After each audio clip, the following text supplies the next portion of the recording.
What's up, y'all? Welcome back to the girls' room. I'm your co-host, Jayani Smith, aka J Money. And I'm your other co-host, Camille Buxeda, aka Killer Cam. And we're back. Another day. Another hour. Another dollar. Another hour. Another dollar. A lot of things going on in the world. It's crazy Let's talk about it. Like what? We're week, I don't even know, 7? Yeah, I can't keep up. Into the honestly. W season. I don't know. We got a lot of weeks going on, a lot of tea going on. But I got to start with what happened with J-Lo in Shade Room, because I got some beef with Shade Room. They're made messy. Me think. They were a little messy. They made me go against my queen, which she's done some other things in the past. So like, that's I get you. I already flag her for those things, but I was ready to cut her off because Shade Room This posted was like your last tweet. straw. No, it was also against my other queen.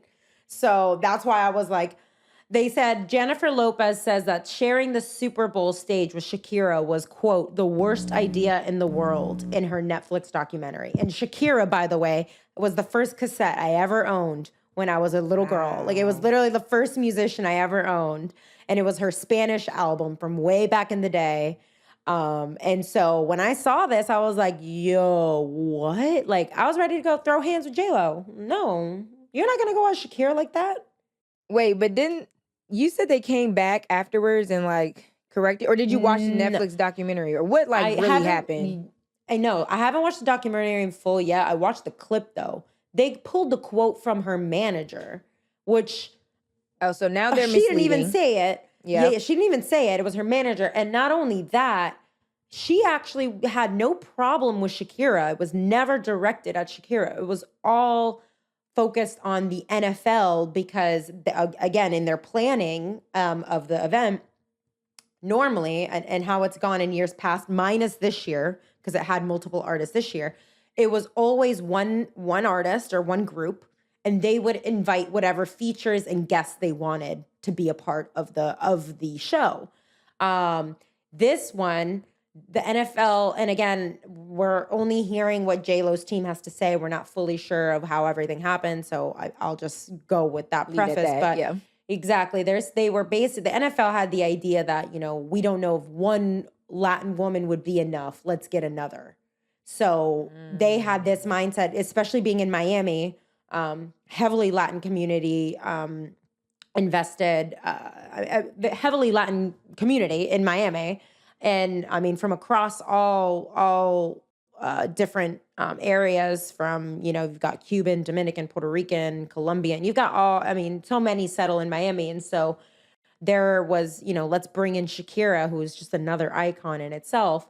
And which to me, I'm like, yo, that's dope. But I didn't understand you only get 14 minutes for the performance. It's pretty short to try and fit so much in, especially because each artist has their own vision, right? Like, right. You have your own ideas, especially because it's not like one artist show. It's two people almost trying to come together. And not only that, but like the NFL made them come together. And I don't think there was a problem in doing that. It was more the fact that like the way it went about it. And that the fact that they felt like that they needed to have like that one wasn't enough, pretty much. Exactly. And either one of them could have done the entire show themselves. Like, and carried it. They have carried it. They both have incredible bodies of work, have made, they've crushed borders in terms of like only sticking to Latin music or this or that. Like, they've done incredible things in their respective spaces. So I kind of feel like that sentiment, I kind of understand. Like, why do you think as an organization, as an event planner, that you need two Latin women to get the amount of people watching, tuned in at the game, that, when it's just not that way. It's not like art. Like, I get that sentiment of it all. But regardless, it was an incredible show. Like, it was loved every second of it. We would have never known that they felt that way looking at the performers, which they had to get their coin regardless. No, but exactly. Yeah, but I get where she's frustrated with it. Definitely. Yeah.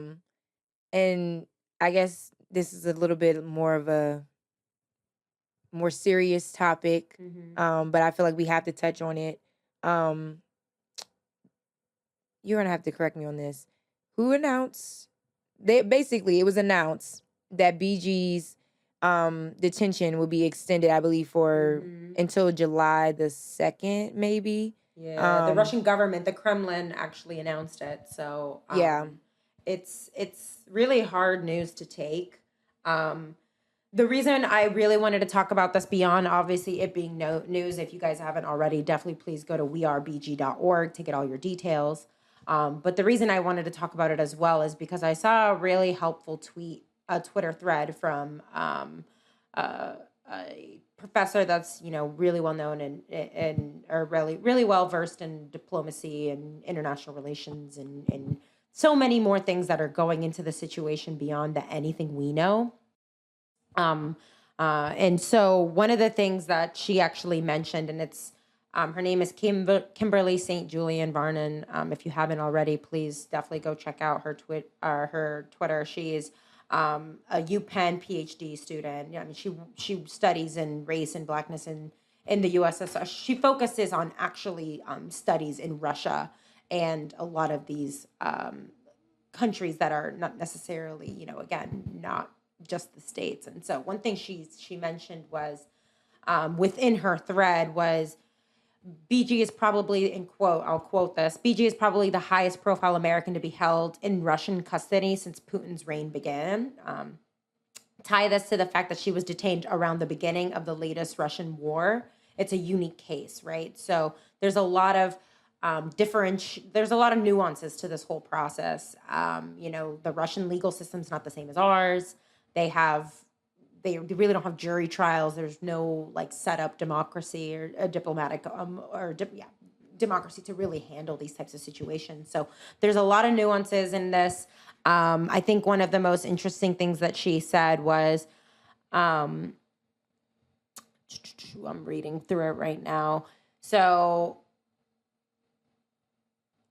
BG has not been sentenced. She's in pretrial detention, similar to the case of Trevor Reed and Paul Whelan, which are two prior also U.S. citizens that are being held by Russia.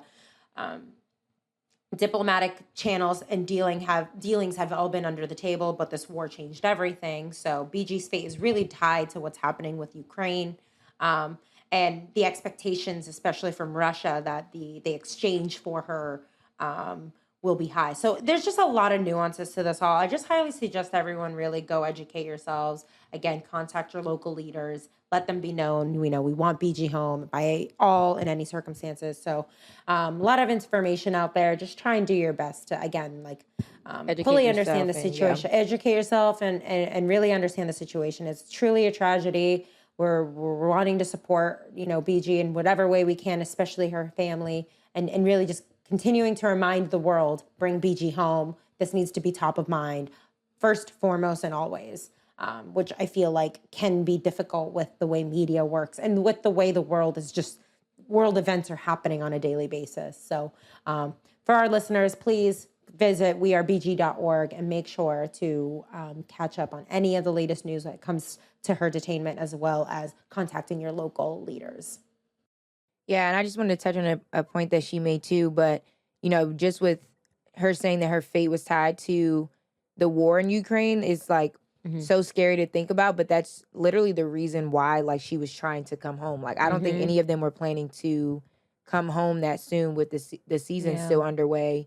They were trying to, come back to the States because of the war that was going on, and then literally this happens, and now she's like a victim of, what's going on as well. So it's just like you said, just a major tragedy that we're hoping that we can all help to be a part of the solution and help get resolved as soon as possible so that she can come home.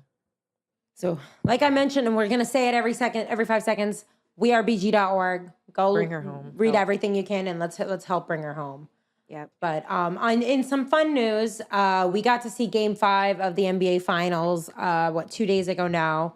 But to me, the real star of the show, the real highlight was getting to see Blue Ivy sitting next to Jay-Z, and I really thought it was Beyonce.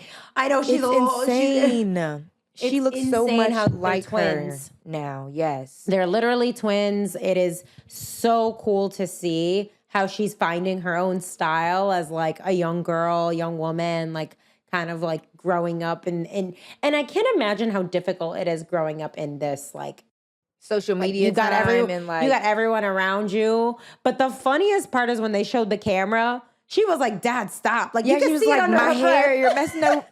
I love that. I was like, yeah, she's a young Beyonce in the making. Like she already knows 100%, what's going on. Like 100%. her dad is Jay-Z and she's like, chill out, what are you doing? Exactly. And it's like, I remember, I think it was like, it wasn't the Grammys, but it was some like MTV. Maybe it was the Grammys. I don't know. Remember like that meme from like 3 or 4 years ago where she was like shushing Beyonce and Jay-Z because they were clapping? In the front row. And she was like I the love girls kids got that are like that. more, I know, man. Because I don't got that type of energy or like Personality, the confidence. confidence to be telling your parents like, But also my parents stop. are not Beyonce and Jay-Z. So that too. Honestly, as much as I wish that they could have been in their own regard, but yeah, no, can't relate at all. And also, I love anything that I can do with like Jay-Z and the W. There was also another time when like I think it might have been Benaja and Dee Dee, and they took a picture with him when he was in New York. And no shade to Jay-Z, because honestly, like he's one of the greatest rappers of all time. But I gotta give it to us women. So like any chance that I get, like I'm like, yeah, our girl standing next to Beyonce's husband, Blue Ivy and her dad, like completely disregarding that it's Jay-Z, but like Blue Ivy and her dad, Blue Ivy and a fan. literally, and a fan of the NBA, and her fan. And a fan, and her fan, exactly. Right. See, I love that. I love that. I mean, listen, we love a girl dad. Listen. We stand a girl dad. We stand a girl dad, and we stand a girl dad that takes their daughters to sports and like shows them that side of everything. I mean, like they're a very entertainment heavy family, right? But like sports is just as important, and there's so much value in that. So we love a girl dad that brings them to the games and is able to enjoy and explain maybe some questions that they may have about the game. Because like that's how I learned and fell in love with basketball, right? Same, through my dad. with my dad. Yep. Exactly. And getting to share those moments, like, hey, maybe we'll see Blue Ivy like loving the W, or I was about to say Jay-Z. like, I don't know who's listening, but if y'all want to come sit courtside at a W game, I don't know how much pull we have. Me and Cam, I can pull some strings. We can make it happen. We can make it happen. Yeah. Yeah. It's not like you don't need any help, but like if you do, no, but actually, we got you. Right. Like we had to pull strings for him. It's cool. Exactly. It's cool. No big deal. No big deal. Well, talking W, we got a lot of things that happened this week. You know, we saw a lot. A whole lot. We got to start with the Aces. We can call it a content tour. They might be the funniest team in the league right now. Like, not only are 100%. they like, are they still number one in the rankings? I think they are. Yeah, number one still. Mm-hmm. And then also like off the court, like keeping me entertained as well. Because between De'Erica and Kelsey's prank wars, De'Erica almost got locked up. We were about to have to start a free De'Erica hashtag too. Yeah. Then the tortilla slap contest that they had. Oh my God. After practice. That shit got me dying. Then Sydney Colson. That woman. She needs her own TV show. Like, get her on SNL. Period. Lauren Michaels, if you're listening, because I know you love women's sports, right? You're following and listening. Lauren Michaels, Sydney Colson needs to be a guest. Like, come on. Her content on her own. Like, she is hilarious. Literally hilarious. By far. One of the funniest. I mean, listen, the Aces are number one for a reason. And it shows just how tight they are. Like, I mean, this group is tight-knit. They're just fucking, like, one of the most hysterical teams I've seen. I saw Becky Hammond do an interview and literally they were talking about that. Oh, and then they even did, like, this little remix of, like, the In the Classroom freestyle on the bus. Like, Wildin' Out. Because De'Erica and Kelsey were on Wildin' Out, too. But Becky was just talking about, you know, how much chemistry they have, like, off of the court, that she really, you know, it just enjoys going to practice and games and, like, being a part of the organization and everything, and how that translates to how well they're playing on the court right now together. It's so dope. So I love seeing it. Like, I know. I mean, it's gonna I think it's gonna continue. So I'm interested to see how like this like helps again, like continues like off the court for on the court in terms of getting to the playoffs and hopefully bringing home their first ring, because like that team's looking pretty unstoppable right now on the floor. And you know, they're also looking pretty unstoppable when it comes to the content that they're putting out, because it's all I tune into. Literally. Like, what's next from them? I'm just waiting, scrolling. Exactly. Well, also, and we talk about, you know, some sad things that are going on right now. It's so hard to like keep up with just balancing everything. Like there's a bunch of hilarious stuff, teams winning, and then also things happening that, aren't as exciting but still have to be talked about. And Sylvia Fowles, she announced last year that this would be her last season playing. And so, she's had a great career thus far. And so we were super excited going into this season, knowing that. And then we received news that she's going to be out indefinitely with a right knee injury.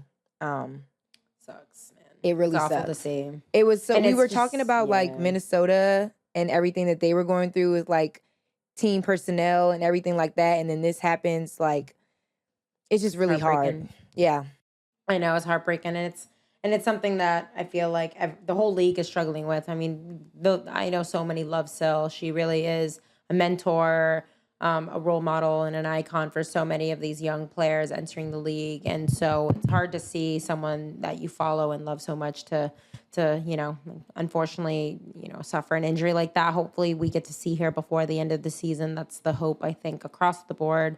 We don't want this to be, the last chapter in her book on this game, because she's done so much. I mean, I think four-time WNBA champ, 3 or 4 time, I can't remember. I mean, an MVP, a defensive player, exactly. She's just through and through one of the greatest that we've gotten to witness, especially in Minnesota, and especially a Minnesota team that's already lost one of their stars, and that original early 2010s team that has now some retired. Maya stepped away, and so we're just.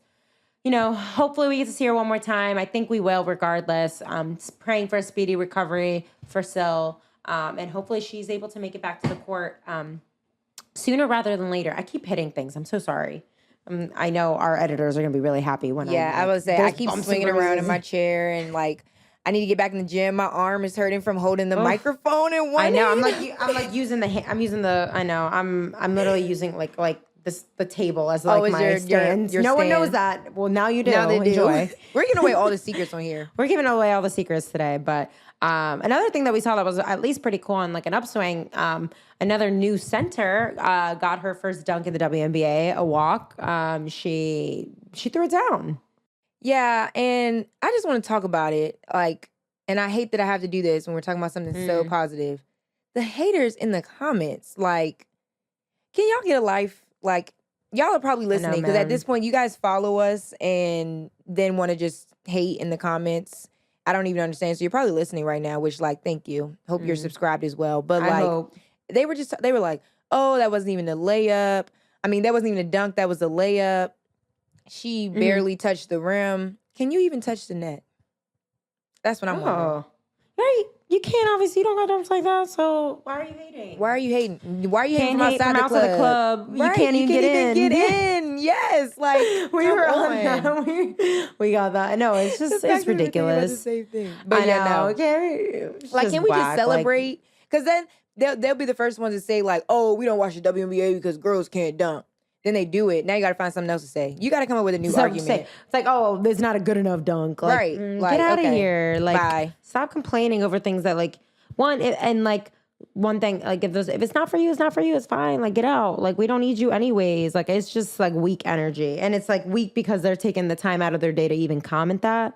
When, like, exactly. It's like, it just shows, oh, we don't care. Oh, do you not? Because it seems like you do. Yeah, right. Yeah, exactly. So, whatever. If you're not going to get with it, get lost. Sorry. Yes, thank you. I need that. I need that on the wall, on the vision board. That's what we need that on the sticky note. The sticky note, yeah. We're going to put that on the next sticky note for next episode. We're going to have to put that one on. Definitely. So I think something else we saw, actually, I think it was over the weekend, maybe Sunday, was Arike Ogunbowale got ejected for kicking a ball that, like, the way, it was at the end of the half, and the ball, like, missed the back hit the rim. Oh, well, yeah. Was it? Well, it hit the back of the rim, right? Then she kicked it, but they're like, I think they made a big deal out of it because of where it went. Like, if it would have just, like, she kicked it and it went across the floor, but, like, they were like, oh, it just missed Stewie's head, and then, like, it went up in the stands. It turned into a thing. Yeah. When, like, I mean, she came out saying like, I mean, if you know me, I like play soccer, like, and honestly, like, I don't think it was big of a deal to eject someone. I think it was a little rash, like a little like out, but at the end of the day, like, you got to know the rules a little bit and know that these refs sometimes they have been pretty strict about things lately. So you got to kind of like be aware of that and just act accordingly. But it was ridiculous in my opinion. Like it wasn't like Yeah. it wasn't intentional. It looked like she was trying to stop the ball. Like it didn't look like she was outwardly being like, let me kick the fuck out of this ball and like, Right. almost hit a player. Like it definitely wasn't that. So I found it a little rash. Like I didn't think it was necessary in my opinion. Definitely something that may have just maybe like gotten a slap on the wrist, but not like full blown ejection. Like, I don't know. Sometimes I just feel like certain situations, like refs or whoever authority has to like make an example out of somebody. And I'm just, yeah, exactly. That's whack. I'm just like, I think we could have went a different way about this, but It's just unnecessary. Yeah. Well, we've got a really special guest for us today. She'll be joining us. She is the CEO of Just Women's Sports. She is just an incredible friend and confidant and colleague in the space. We're so excited to talk to her today, and we will get with it pretty soon. We've got a really special guest with us today, the CEO, the brains behind it all of Just Women's Sports, Haley Rosen. How we doing, Haley? Doing good. How about you? Good. It is an honor to have you here. I mean, listen, you've been killing it in the space. I know me and Jay talk about it all the time, like what we get to see, that what you do across all sports and what the brand is doing. It's just so dope to see. Oh my gosh. Thank you guys. I'm so excited to be here and chatting with you two. yeah, we're so Definitely. excited for you to have us for you to be joining us. I know we call this our hour-long like group chat, like just shoot the shit, do our thing, Just type chatting it up of- in the girls' just room. chatting it up. So this is the girls' room, but I think one of the cool things, and I kind of gotten to know you a little bit outside of all this, is just like your background and how you got started in this. But for the people who may not know, what sport did you play growing up? Tell us about the life of Haley Rosen, early. Yeah. I mean, growing up, like I think like most kids, like played a little bit of everything, but pretty quickly fell in love with soccer, like right away, and pretty quickly started diving deep into that space. And, I'm born and raised in LA. Obviously, the 99 World Cup was at the Rose Bowl. Like that was a pretty big deal for me as a kid. And yeah, I mean, like really, like my childhood was soccer. It was playing soccer in the hallway. It was playing soccer in the backyard. It was driving an hour plus to go to soccer practice. Like I was full soccer. That's so dope. And kind of like how did and why did that one stick, you think, like when you were a kid? Like I'm always so interested with that. So obviously we all try a bunch of sports, right? Jay, I Yeah. think you told me you did basketball and other things. I did gymnastics and other things. How does like one stick for you? Ooh, it's a really good question. I don't know. I mean, I really, really fell in love with soccer. Like I played softball. Like I did all the things, right? Like Yeah. and like I think honestly, like if I'm reflecting right now, like I had a really good friend who she was the youngest of 5 and all her siblings had played soccer and she was like really good at soccer. And that was like fun and cool to see. Like I saw firsthand, like people could go crazy on people and like weave in and out and could score a lot of goals. And I was like, oh shit, can we cuss on this podcast? Yes. Oh, Yes. Cuss free. But be like, oh shit, like you can do some really dope stuff in this game. Like I want to try that. I want to learn that. And I think it was like this curiosity of like, well, could I do that? Could I try that? And then honestly, just like really fell in love. Like still to this day, like I always talk to Kelly about this. She's a podcast host for us. Like how like the feeling like right now when I imagine it of like getting the ball when you're wide on the wing and you got space and you got one defender to beat, like, oh baby, like that, like I I'm can about to put take it to myself her. there. You know what I mean? And it just gets me pumped up. Like just have a lot of love for the sport. Yeah, that's so. I mean, also no big deal. Just Kelly O'Hara, just like like one of the greatest. Like no Just big deal. Like that's casually. just casually the casual flex we love to see. Well, I literally always tell her that. And she's like, because she plays on the wing. And I'm like, oh, when I watch her games and you get lined up on the wing. And she's like, okay, soccer mom, like, please stop. Like, If we're not all a soccer mom, I feel like we're doing it wrong. Yeah. Like, That's like the epitome of like sports mom, I feel like. Like no one Yeah. really talks about like basketball mom, softball mom. It's literally like the soccer mom, like having the orange slices after the games, 100%. like yeah, like full-fledged. Having like the soccer Aspiring. mom license plate. Like it's the only sport where moms Oh, do yeah. this. You know what Yeah. I mean? Literally. It's I one think of they might be the kind. only mom that has like a car. Like the minivan was like tagged like a soccer mom, like Yeah, vehicle. So you never hear about like a golf mom. Yeah. Although I feel No. like that would be interesting. You know? I know. after watching the King Richard movie, Yeah. I'm like, I just that was one sport that I didn't play was tennis. I didn't get into golf until later on, but I'm like, I just can't even imagine, or like I want to see like how my parents would have been if I would have like played another sport like golf or tennis, Yeah. or like if I was really big in like track and field or something. Like, what would their like obsession be like off the field as like one of those crazy parents? It's funny because I did gymnastics, right? It felt like dance moms. Like the moms were always like like they weren't like catty, but like there was always a little drama happening.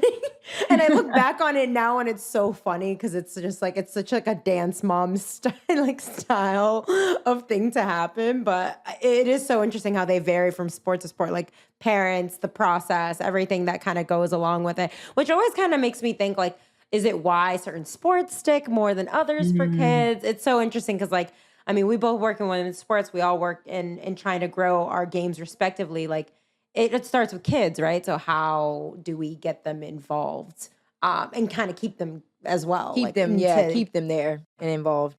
Exactly. And so, I mean, how far like did you get within soccer? And then, for those who don't know, I know we all know here, but tell us about the greatness that is Haley Rosen. And, how did that inspire you to start Just Women's Sports?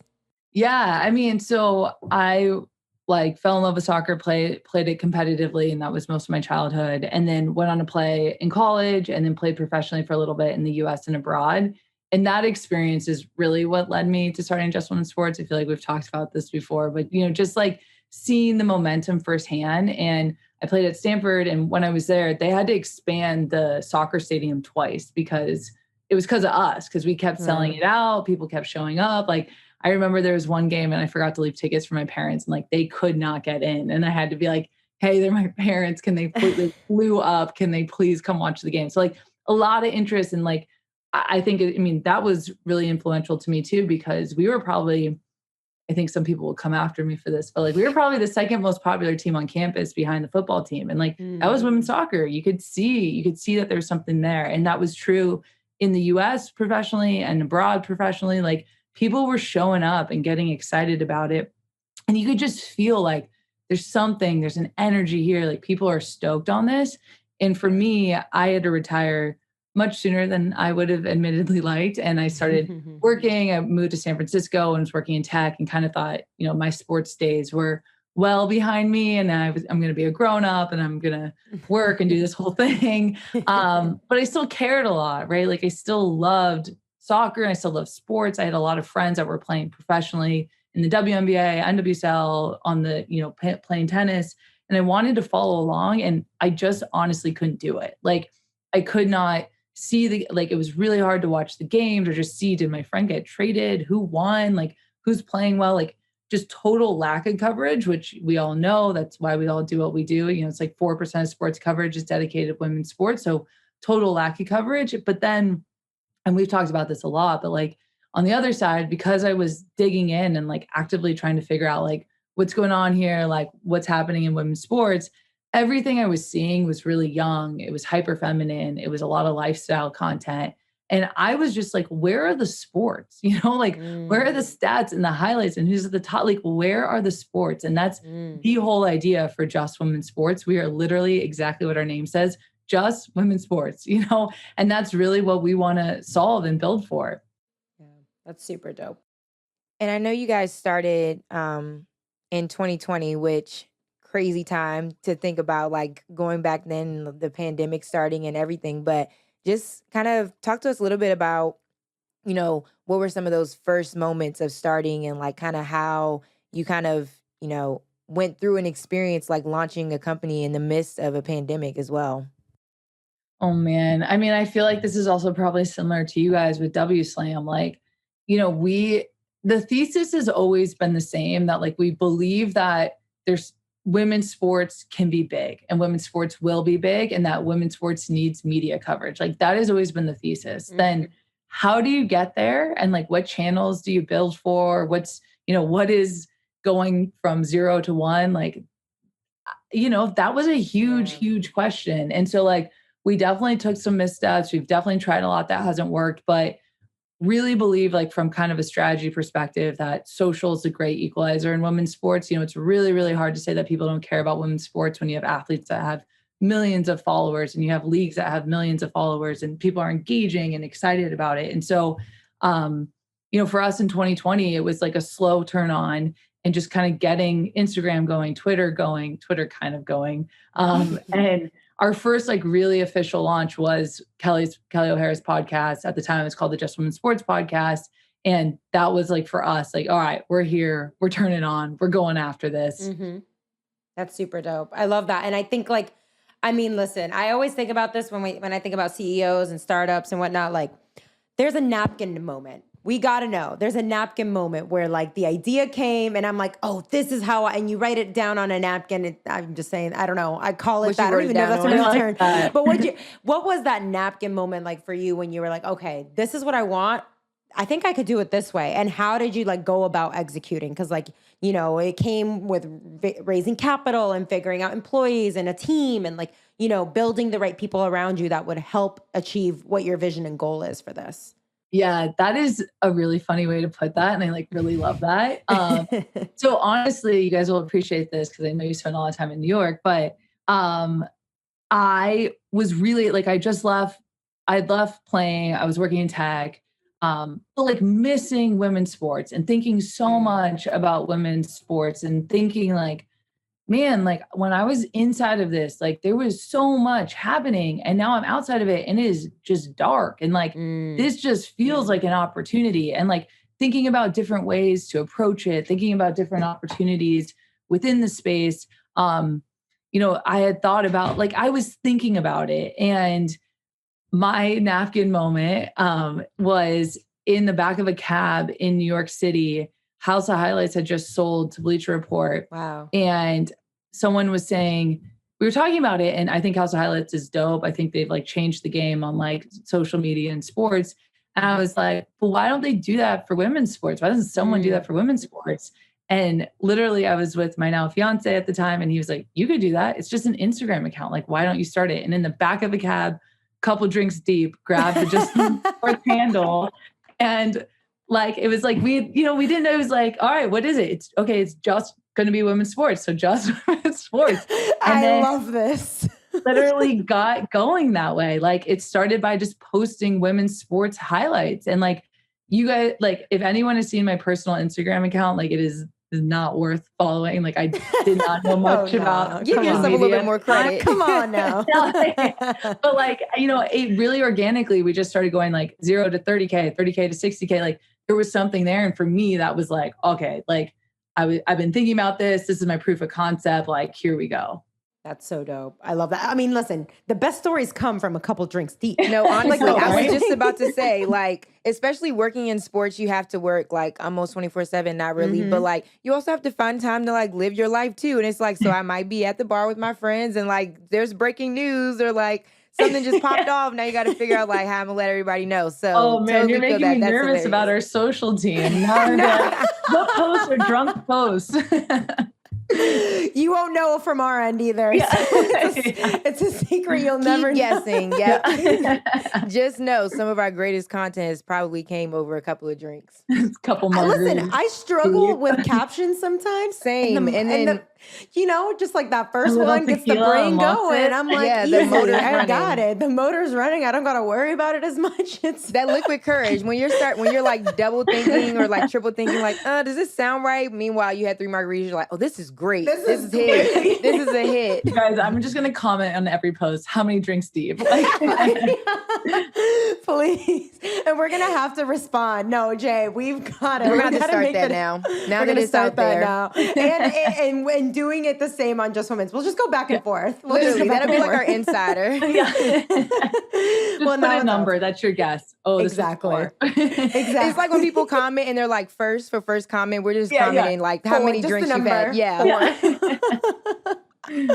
That's awesome. And I think you mentioned it, but like you were predominantly in soccer and that was always, what your sport was and you wanted to keep up with that side and you had friends and others, but like taking on a full scheme of sports, like across the board is not, even House of Highlights had it was basketball or, Bleacher Report kind of came, but they had a lot of backing. So they were able to have resources. So like to grow and decide to take this across all sports, how did you kind of go about that side? Because like you knew soccer, right? So you had to almost find people that also knew the other stuff, right?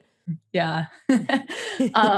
No, it was always like the vision was always across sport. And then as you start trying to work across sport, you just realize how many sports there are and how many calendars and how do you prioritize? Like you really unlock a can of worms with that one. And I'll say, like, I think soccer for us was very natural. Like I knew a lot of people that were playing. So like, if you want to create content or something, it was just easy. It was like asking a friend for a favor, which you don't want to do a ton of, but early days, I think that's how a lot of this gets going. And I used to manage the Instagram account for a long time. So it was easy for me to find highlights and just be like, oh shit, this is cool. What a banger. Yeah. Like, that was all, it was easy. And then as we built, like basically when we raised capital, it was like, all right, we got soccer on lock. Like, how do we push more authentically into basketball or tennis or golf? And, now a lot of what we do is figure out, we can't at this point cover every single sport, right? Like we can't truly cover all of women's sports. So what does covering women's sports look like? And so for us right now, like we are pushing really, really aggressively into soccer, into basketball, into golf, into tennis, into softball, and surfing has been awesome for us. So, and as we grow and we expand and we, get more resources and have more bandwidth, like we do want to be like that ESPN that can really cover it all. But I think right now, like, and you guys know this too, like so much of the work we're doing in women's sports is pushing this space mainstream, getting it in front of more people, growing it. And so I think it's so critical for us to like, for us, at least, like the way we think about it is that like we have not met the majority of our audience today. Like the NFL says a third of the US is a fan of the NFL. Like we can do that with women's sports. We just got to keep pushing. So we have to lean on the things that are, really organically picking up traction and like push that. And then we'll get the next layer and the next layer. Yeah. Wow. And you touched on something that was like super interesting to me when you talked about women and surfing, because that's something that I feel like it's a sport that we know and not everyone may not be as like informed about it, but it's there and we know that it exists. What has been like some of the sports that you all have covered that has surprised you the most, both in terms of like what you're covering or like, some of the players like off of the court or the field or off the water? Yeah. Well, I think like consistently, and I'm sure you guys feel this too, like female athletes are dope. Like there's just like this moment in women's sports where like they're the best at what they do. They're not getting the same type of notoriety as the guys. So they're humble and they're hungry. And like, there's just like a really cool vibe to the space right now. And it feels like we're all in this together, like trying to change it. So like, I think consistently the women I've met are just have been fucking dope, like for real. Like, and I think that's super rewarding. But I think the things that surprise me are, for example, like volleyball is hugely popular. Like it does phenomenally well for us. It is the second most participated sport in for girls. And there's no full-time professional league in the US. As a miss, right? That's such a miss. Crazy. Wow. That's crazy. And then you look at softball, like right now it's the College World Series, right? The College World Series for softball has been, beating the men in terms of viewership for the last 2 years. There's no full-time professional softball league in the US. So like there's stuff like this, like, every which way you cut it, like there's things that are holding back women's sports. And I think it's like, I continue to believe that media is like really the first step in unlocking a lot of this. And so I just think there's a lot more to go. And I think that's like really exciting. That's so cool that you say that. And that's why it's so cool to see what you guys are doing, what Athletes Unlimited is doing, what so many others are doing in terms of building these opportunities and spaces for the women's game that just have been fully neglected and missed upon because like there's audience, there's talent there. Like, you've got everything. You've got both sides of it. So all you really got to do is organize it and make a league from it. You know, like the elements are all there and existing. But I love that what you said in terms of how these are just sports that, you know, are widely popular, but we just like, I don't think anyone knew it until a platform like yours, right? Where we're seeing the physical, like, engagement from different people in terms of what you guys are doing, which is just really dope to see. And you mentioned a little bit about it earlier in terms of capital, like getting in front of investors has to be, I mean, one of the scariest like ideas. I can't say things because I've never experienced it, but concepts like to think about. How did you approach that process in those first, especially from like the first round of investments? I think you got, like, I think that first round included Enrique, Katie and 35 Ventures, EDD, Kelly O'Hara, just kind of like those names. So how did you go about it in those first rounds? Yeah, you know, we were like really, really lucky. You know, so much of like opportunities are like heart and hustle, and then you got to get some breaks. And I think this was a moment where we got a break. We raised a pre-seed round. It was a couple $100,000, and it was led by Eric from Ovo Fund. And he had really been a mentor for me when I was thinking about leaving my job and I was thinking about women's sports. I was just talking to him about this. We were both in San Francisco. You know, he was a mentor for me. I was trying to figure this out. And through that process, he ended up wanting to invest. And like before we had a company, a bank account, a business plan, like he wrote our first check and was like, you've got something here. Neither of us know what it is. Like, go do it. And like that really, like, that was my, like, you know, jump into the water. Like that was the moment. And like, you know, I really, really believed in women's sports. I really believed that this was like such a market opportunity.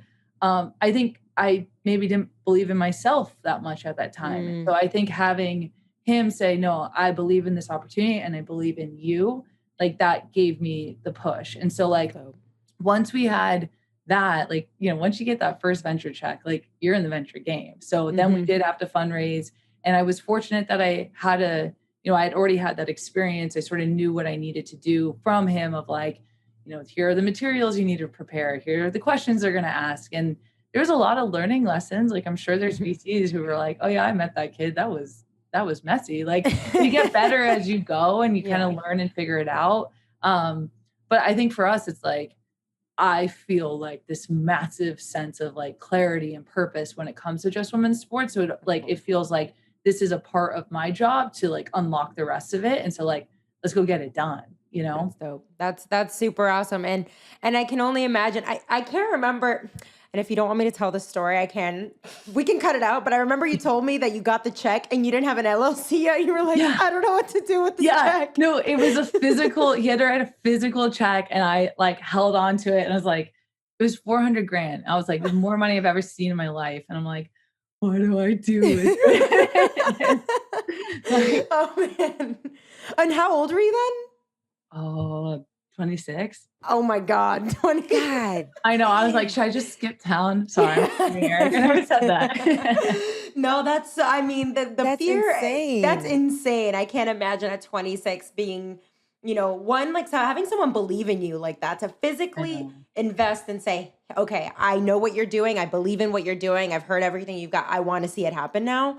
And so how's your approach from an investment stand group? Because you guys had some great news in this past week, just got $6.5 million across a group of investors, including Joe Tsai and the owner of the Liberty, Billie Jean King, Dapper Labs, a lot of incredible people in this space. So how do you approach it now that you have like a company and staff and so much, you know, more resources than you did maybe, you know, 2 or 3 years ago?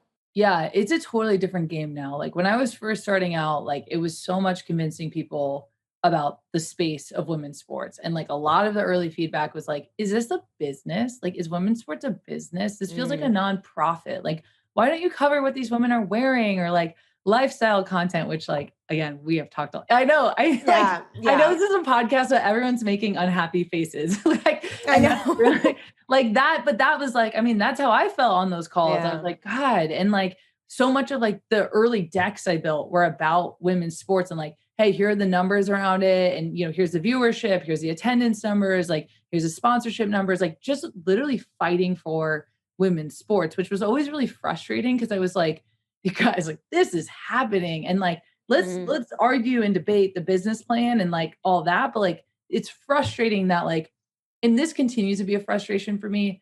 It's okay if women's sports are not for you, like so fine. But it is clearly for so many people and you cannot deny the numbers. The numbers are big and they're real. So like, just from a business brain, like you got to go with the metrics. You know what I mean? So that was always really frustrating for me. But so like that was so much of it and like fighting for women's sports and having to explain that, yes, women can be competitive and, whatever. I don't need to keep going on that. You get it.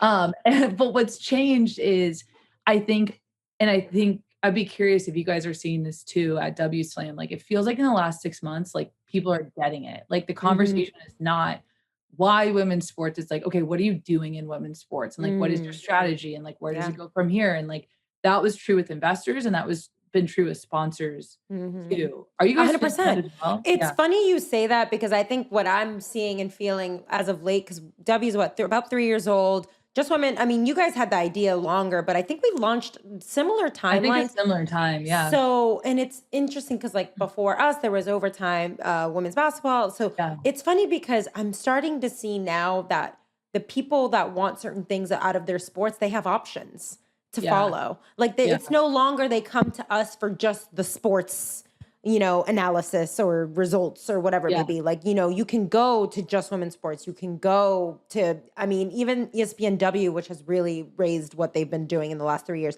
So like there's options. So it's cool because now we're able to create an audience and a fan base and like a community that is more circled around like individual visions, right? For you guys, it's covering the game. It's women's sports across the board. Like that is what you guys do. For us, it's the culture of basketball and women's basketball, especially in what the women of the game provide to not only what they do on the floor, but also to like society and so many other areas. So it's so interesting because I do think I've seen a little bit of a shift now where like, I don't think there's much dependency on us to just cover the game. Cause that was never even like our original business model. That was never my original vision. Like for me was how do I marry what Slam did for 20, at that point, 4 or 5 years with women's, because the same exists there, right? Like but there's no one doing anything about it. Right. So it was like, that was like my idea. So it's so cool to see what you guys have done because I think it's like shifted almost to a point where like, now it's like, oh, I want the stats. I want to know who I'm going to Just Women's Sports. I'm also following not only basketball, but I also love tennis.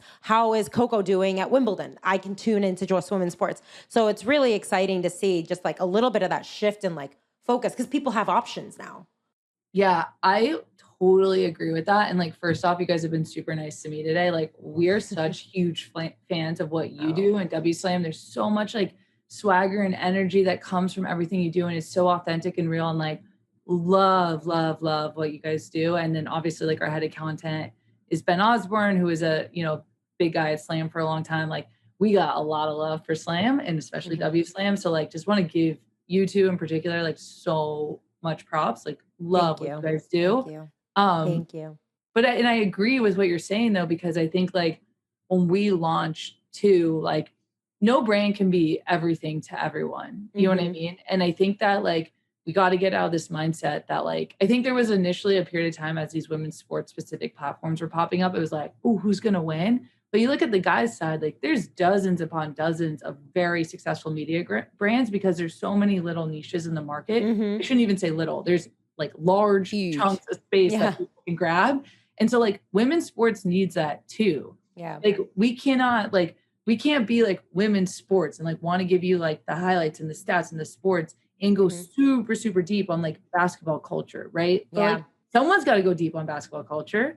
Someone should go deep on soccer culture. And like, so like I think it's like, we are really in this period where like, I do think it's like all ships rise right now. And like, we're all kind of benefiting each other, even though, we might be competing for sponsors and like stuff like that. But like, I do think it's like, it's not going to be winner take all. It's going to be like, how does this landscape kind of shift and come together. And ultimately, like, I think we're all kind of, in some ways, like kind of working together to push this forward. 100%. Yeah, like it's not even crabs in the barrel. Like everyone's like lifting each other Yeah. up. Like at the same time, like I'm crawling up, I'm grabbing your hand to like pull you up with me type of thing too. Yeah. But I would love to hear sort of like what is your outlook on, I mean, we talked about how the shift has kind of been the last couple of months, but what do you kind of see for women's sports in general, like, in the next couple of years, or even if we can even think like, 6 months from now, um, with how have you seen everything shift recently? I can tell you our number one focus right now is make women's sports big. Right now, like I think like, women's sports is still fundamentally not mainstream. We need to push it mainstream. We want it to be a big business where these women get paid, where the coverage is there, where the dollars are there. We got to make it big. So our big focus is pushing its marketing, its audience growth. And I think that needs to be the focus of women's sports holistically right now. Like we are seeing that like when we get it out there, it's resonating. People are buying the bird merch, they're showing up, they're watching. Now we keep going. Like, and it's like I think it's so exciting because I do think we've hit this inflection point, like it's tipping, and we take this and we run and we make this a big business or we miss. And I like, let's go, and so like where do I see women's sports going? Like I believe you look at the ecosystem right now, like women's sports in a lot of ways is competing with men's sports in cases around viewership or, some of the metrics I mentioned. That is with minimal investment and no media ecosystem. What if we built this? Like my bet is that women's sports can be just as big, if not bigger. There's a lot of work to do to get it there, but we can do it. And it's going to take, brands like ours to push it that way. I mean, I'm ready to run through a brick wall now, but no, 100%. It's literally what is going to change the landscape, I think, in the future. Like we need, beyond what we do, we need people at the helm of these leagues, the teams, et cetera, to have a mindset of investment first with returns that are guaranteed, if not like close to guaranteed to come with that investment. Because I get, you're right. Like the players, these leagues have done so much with so little. And with half the resources that, most of these major men's leagues ever had, even in the beginning, in the early days, because I hate hearing that comparison of like, well, like, the league is just not as popular. It's like, well, that we're more popular than any of the men's leagues were at the age that the league, right? So the WNBA is 26 years, right? Yeah. We are in a different position than the NBA was 26 years in. Right. So, and the same with the NWSL. And not only that, but like what we're seeing with the US women's national team on the soccer end. I mean, that's a team that like the world has known since the early to mid 90s. Right. And a sport that people have followed. And so I think you're right. Like, exactly. It's just going to take investment from the people at the helms of these organizations to really understand the investment it's going to require to make both as big. And I just don't understand why we haven't gotten to that point. Cause it's like, wouldn't you want two cash cows, not just one? Like, you know what I'm saying? And when you're talking from a business perspective. So it's really exciting to see. I love everything you're doing. And thank you for the kind words. We're so excited that you were able to join us. But before you go, we're going to play a little game. Okay. It's going to be, okay, we got to talk. We always got to talk fits here because we like to see what's happening off the court. So we're doing a little this or that, but NWSL versus WNBA fits. Because listen, both have been coming in the tunnels, everything. They've been doing it. So we're going to go one by one, and I'm going to send you the first ones, and you're going to tell me which one you're picking. Okay, the first one's going to be Sydney Leroux or Isabel Harrison, and it's one and, where is it? Nope. 2. There we go. Okay. Or my phone doesn't want to go. I just vote which one I like more. Yeah, you just tell us which one you want. You're with. Or my phone's just not going to go. Let me try. Technical difficulties. Technical difficulties all day. You know how it is. It's always the fun part of what we do. Okay, let me just try one at a time instead. While you're doing this, can I say one more thing about you guys? You know what I love so much about your brand? One of the many things is that it is like unapologetically women, you know what I mean? It's like women's basketball and it's leaning into the WNBA culture and vibe, but it's not exclusively for women. I think that's something Like, I've I always think that wanted is it to such an be. art. Yeah, because Yeah, like I me, love you know that. who I talk about this a lot with? Ari Chambers, actually. We always say, why Yeah. does women's sports only have to be for women? That's just not true. Yeah, Like no, women's sports can be that for feels men really too. weird. For There's men, no yep. reason. There's no Yeah. reason that it's one or the other. And there is a mindset that I think I get a little worried sometimes that people in decision making because they're not like, I don't want to say blinded, maybe tunnel vision. They see the greatness of women's sports and what it can be to women, that's the direction they take it. But I feel like there's such a beauty in being able to cover it for anyone who wants to everyone. follow. I because totally agree. there's a lot of original hoop heads in the W, especially like even looking within our company that are men that have followed it since like they were kids. And and it's the real, it exists. It's just exactly like being and having something that really can be for anyone and everyone. Like that's you guys do that too, especially from a coverage standpoint. And that's what I love to see. Cause like from a stats perspective, from like knowing the game, like I go to you guys to especially on the like every other sport that I don't already know and already like I'm crazy about.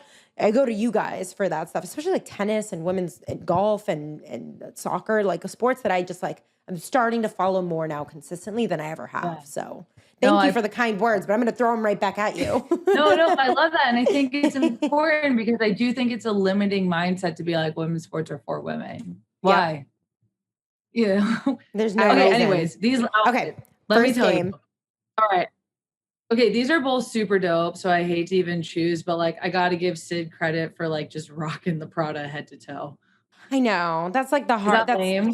No, it's very understandable. I feel like that's a win. I honestly, I love Izzy's jean. Like the denim on denim was fire. Yeah. But with the Prada denim, I'm Prada like, denim, girl. that's why I had to put them up against each other because I'm like, okay, it's the denim. Prada sunglasses, like bralette thing, jacket thing, bag, shoes. Like you gotta just. I would be surprised. The jeans might be Prada too. Like she gave us full Prada head to toe, literally. I mean, you get credit if you go full Prada head to toe, right? Like, you just get some credit. Exactly. We have a fun one now. Megan, the two fitted queens of their respective leaves, Megan versus Sue. Oh gosh. Okay. Okay. Here's Megan and oh my God. I love that. Shout out Jay. She had the money idea for that. Oh, I had to make it really hard. I had to make it really hard. Ooh, you guys. Well, I don't want to seem okay. I don't want to seem biased towards soccer, but anyone that can pull off what Megan Rapinoe's wearing, like, yo. I mean, she's wearing black with green stars and like, yeah, and I feel like it's working. Like if I showed up like that, people would be like, what are you doing? Is this a Halloween costume? That's how I feel about people that have like the best fashion. It's like you can pull off stuff that no one could ever wear and like make it look great. And you make me want to put it on, and I know I can never pull that off. Yeah. But I love the like tee, the jeans, the sneakers, the blazer. Like you like can't go wrong with that. I also love a good set. I'm with Rapinoe on this one too, because I love a good set. Like I love like a put together, like I'm basic. I'll admit it. Mine is already made give up. me a set and I'll put it on. Yep. Yeah. Okay, next up. I'm gonna send them, and we've got it's Enrique versus Caprice. Caprice. Right? Caprice. I want to make sure I got that one right. Oh, man. So cute. This one's hard. Also a good set. Ooh. I know that one's hard. Okay, Caprice and I were roommates for youth national team camps. So no way. Yeah. Cap, don't be mad at me, but like I gotta give Enrique some love here. Like this is crazy cool. I love those right? camps. Yeah. That's fire. Very different. I know. And I always love a good homage to like music. So if you can always tie music, I'm like, that's gotta. Yeah. At first it was the pants that like drew me in. And then when I realized that she had on an Outcast shirt, I was like, wait a second. Yeah. Wait a second. That tips I know. it. I thought I was making this hard, but I didn't know I was making it this hard for you. And the Caprice. What? Is that the Playboy bunny? Yeah, logo? The Playboy bunny hat. It is. I mean, maybe I'm just like a brand whore. Honestly, I get you. I'm the same way. All right. Next up, we have Merritt versus Kelsey. And these are similar vibes. So I'm interested to see which one you go with. Ooh. I mean, Kelsey's just more casual. Yeah. She is going super cash. I think I got to give Merritt props on this one. I feel that, like a snakeskin set. Again, give The me a full set, set. and I'm rocking it. I'm going with you. I love a good set. Also, I hate making decisions about like a top and a bottom, so I'm like a set, easy. Although I love Kelsey's like little bag thing. That's great. And the Johnny Giger guy, I can never know how to say his name, but the John, I mean, either it's okay. the shoes and the top, I was like, And he's a guy that's actually kind of trying to develop, his own shoe brand, which is super cool to cool. see. Okay, last but not least, we have Michaela versus Lexi. All right, that's one. And ooh, is this for Pride Night too? That's dope. This one's a toughie because I'm a little torn too. I think it's Lexi for me. She's got the boots. Those are the boots of the year. Shark boots. I need them. Yeah, the boots and like I like this. Like, oh my god, I love it. It feels kind of retro in like a very like modern way. Well, it's funny that was the graphic tee. Mm-hmm. And the like crazy dukes. Like, are we wearing those now? I don't know, but she's definitely pulling them off. They're Everybody's totally making a comeback. Back. No, they're totally back. I'm pretty sure. I'm pretty sure those are the Gucci ones, if I'm not mistaken. It's either Gucci or I can't remember which other one, but like these boots were big in like the early 2010s. I'm like, I hope a lot of boots are Givenchy. The boots are Givenchy. Givenchy. Yes. I hope that a lot of the trends from 2010 stay in 2010. I don't need a big belt on top of my shirt anymore. No. But I'm screaming. I'd rock these boots. I rock these boots. Can I tell you what needs to stay in the past is low-rise jeans, and they're not. Like, but like people don't understand. Like, there's a reason we went to high rise. You know? We're trying to hold everything in. Like, right? Like my poor muffin top. And like, like, you guys, can we just not, please? I see where this is going. I don't want it. I know. It's like going to dinner and I'm like, I can't wait. I could never go eat. Yeah. I just can't eat. Like, I know, it's like all awful. Coming out. Yeah, you might look fine when you show up to dinner. That's when you have to take your pictures before you eat. Because it's like afterwards, it's shot. After dinner, it's exactly. done. Yep, exactly. Well, Haley, thank you so much for joining us. I know we went a little over time, but hey, you good convo, good people, good friends. But thank you for joining us. Good vibes. You guys, thank you so much for having me. This was awesome. Of course, and we'll do this again soon. Thank you so much, Haley. Thank you. Thank you guys. Peace.